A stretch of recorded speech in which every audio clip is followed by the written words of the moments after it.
Hey everyone, myself Bhavya Goyal, a student at IIT Gandhinagar. I welcome you at CodeChef and let's have a look at this question. So yeah, today's question is New Year resolution. So to start the year 2026 off, Chef made a resolution to exercise daily. He decided to do exactly X push-ups every day. And if he sticks to his resolution, how many push-ups would he have done by the end of the month of January? Now note that the month of Jan has 31 days, so we need to print that how many total number of push-ups chef would have done if he sticks to his resolution by the end of month.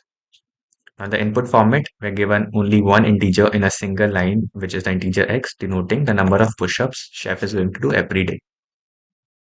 In the output format, we need to print a single integer, the number of push-ups chef will do in the month of Jan.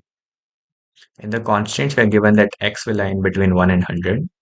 So in the first input, we're given x to be equal to 5.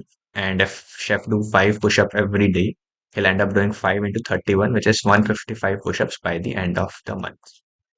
Now in the second case, we're given x to be equal to 100. So if chef does x push-ups, 100 push-ups every day, so by the end of 31 days, chef would have done 3100 push-ups.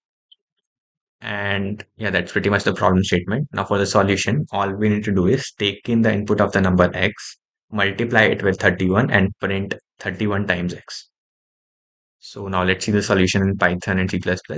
So for the solution in Python, we'll begin by taking in the input of n by like this. So we'll first take in the input as a string and we'll convert it into an integer using this. And then we'll simply print 31 times n. And yeah, that's pretty much the whole solution. The time complexity is constant because we're just doing these 3, 4 operations at best. Now let's see the solution in C++. So we'll begin by taking in the input of n using cin, and then we'll simply print 31 times n using the cout. And yeah, that's pretty much the whole solution. The time complexity is constant because we are just doing these 3 to 4 operations. And yeah, that's it for this video. I hope you liked it. Thanks. Bye-bye.